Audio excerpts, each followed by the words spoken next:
Joe Biden was asked over the weekend about whether he wants Israel to delay the ground invasion. All right. Now, it's very interesting because the first reporter yelled, "How was your call with the Freed Americans?" And he answers, "It went well." Then came this second question, which he answers. Watch it.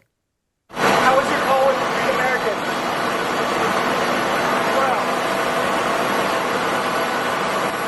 Israel delay the ground invasion until you can get more hostages out?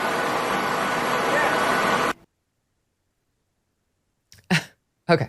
Should Israel delay the ground invasion until you can pull the hostages out? Yes, he says, only to be followed very promptly by the White House saying, wrong. No is the answer. The president was far away. He didn't hear the full question. The question sounded like, would you like to see more hostages released? Not, should Israel delay the ground invasion until you can get more hostages out? He wasn't commenting on anything else. Weird, because he could hear that first question with no problem and answered it on point. And then on Sunday, CNN reported, oh, shock of all shocks, U.S. seeks delay of Israeli ground incursion for more time for hostage talks. For what it's worth, a senior Israeli official denied that the U.S. is seeking that delay, saying we deny this report. To me, it just underscores how feeble the president is, Rich, and how dangerous it is for him to be in this position. Yeah, that would be a very weird place to give that answer, but he gave it. And I just don't know, oftentimes in military affairs when people say, or anything that we all comment on, they say they don't know enough really to have an opinion. That feels just like punting it. But this is one where I legitimately, it's really hard to know without knowing the inside information that the real decision makers are dealing with. Is there a real chance to get out these hostages at some acceptable price that wouldn't ultimately stay Israel's hand and they can go in afterwards? Well, then maybe you do that. Is Israel waiting just because the U.S. is pressuring them, or are they genuinely concerned about a potential second front in the north and trying to deal with that and deter Iran and get the assurance that they're not going to send all these guys into what will be a long and bloody operation, leaving that second front exposed? I don't know. So I think this is one of these things that's really hard, unless you're a plugged-in military expert, to have really well-formed opinions on. But bottom line is, Israel should do all it can to destroy Hamas, and we should be giving as much leeway to do so. But decisions that are going into the day-to-day, the inputs that are going into the day-to-day decision, whether and when, it's really just hard to know what to make of that as an outsider, I think. My problem here, Charles, is that there's just so many examples of his struggles, Joe Biden's struggles. And, talk about the 3 a.m. phone call. This is like the 3 a.m. World War III beginning, potentially. What's that? Can we do that phone call at 4 p.m. instead? Yeah, right. Matlock's on at 3. And then call a lid. Yeah, they call a lid. Not for nothing, but he was at the beach this weekend. They say he's working very hard from the beach. But it's just the optics of it are not so great for our commander-in-chief. And just this as a separate point, but it flows into the same point, Charles. He got up and told this story over the weekend. Did you hear about this? About his uncle Frank, allegedly getting awarded the Purple Heart in World War II. He's told this story before, and it's a lovely story. It appears to be totally made up. Here's the story, and then we'll talk about it. Sat 4. And by the way, I told you about my uncle who won the Purple Heart, Battle of Bulge, my father's younger brother.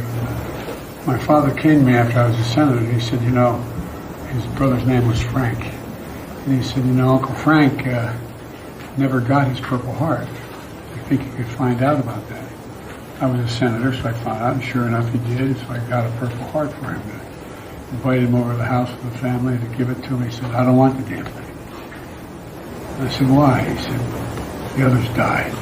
I didn't. I don't want it. And an awful lot of brave people died as well there. Oh my God. Cue the active listening, oohs and ahs and sympathetic noises. Too bad, because it was made up from what we can tell. He told this story before. Last time was December 22. In that retelling, he said it happened after he'd been elected vice president, not senator. There he said he was just a senator. Forbes did a fact check on it at the time, concluding there does not appear to be any record of Biden giving his uncle this honor. He hasn't mentioned the story in the past. There have been no news articles written about it. And Frank Biden's name does not appear on a list of recipients held by the National Purple Heart Hall of Honor, though that list is incomplete. Then you guys at National Review at the time took a look at it and concluded this definitely could not have happened as he just claimed when he was vice president. His uncle passed away in 99. His dad passed away in 2002, all years before he became vice president in 2009. So he was not giving Uncle Frank the Purple Heart or talking about it with his dad when he was vice president. So now he changes it back to senator. And you pointed out Purple Hearts can be given posthumously to the recipient's next of kin, but factcheck.org could not find any evidence that Frank Biden received a Purple Heart, either while he was alive or after he died. Name is not on either of the two major databases of honorees, and we could keep going. It kind of is important to have somebody in there who is of sound mind right now, Charles. And daily we get evidence that he might not be that man. Well, it's partly that he's not of sound mind. I think there's a lot of evidence to support that. It's also that this is always who Joe Biden has been. The man is a narcissist. His worldview requires not just himself, but everyone in his family and in his orbit, anyone with whom he identifies, to be the hero of every story. We are supposed to believe that going back through the annals of history, Bidens were always the people who stood up and said what was right or had a pithy one-liner that summed up the situation. His dad apparently was big into gay rights in Scranton, Pennsylvania in the early 1950s, as we know is statistically likely. He is this guy. When he ran for the Senate in the 70s, he was this guy. He was forced to drop out of his first presidential run because he was this guy, because he took to shouting at potential voters about how he was top of his class, which he wasn't, and he was smarter than everyone else in his law firm, which he wasn't. He was in the last go around in 2000 shouting at factory workers about how he could take them physically if he wanted to, which he can't. This is who he is. And if you combine this long-standing braggadocio and belief in himself that is not matched by the facts, let's say, with the fact that he's 81, 82, and that he doesn't seem to be fully in command, then you have what we're seeing now, which is an older person telling strangers stories that were first made up when they were younger men.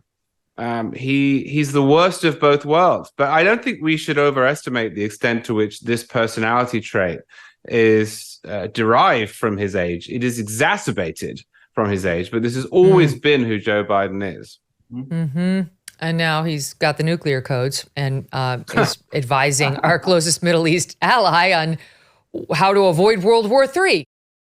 Well, as autumn settles in, the Christmas decorations have already made their grand entrance. But before we allow the shopping stress to take over, take a moment to think about this. Many families have decided to embrace experiences and family gifts instead of the frenzy of individual shopping. Now is the perfect time to order the ultimate family gift, and that is a Michael Phelps swim spa by Master Spas. A Michael Phelps swim spa by Master Spas combines the benefits of a pool and a hot tub. Michael Phelps swim spas come in a variety of sizes to complement almost any yard, even if it's a small one. Installation can take less than a day, and since it's heated, you can use it year-round in any climate. Michael Phelps swim spas are 100% made in the USA by Master Spas. That's the world's largest swim spa manufacturer. Order yours today. Go to masterspas.com, put in the promo code MK to save $1,000 on a Michael Phelps swim spa or $500 on a Master Spas hot tub. Masterspas.com, promo code MK. Hey, thanks so much for watching. If you like what you just saw, hit the subscribe button for more clips and full episodes.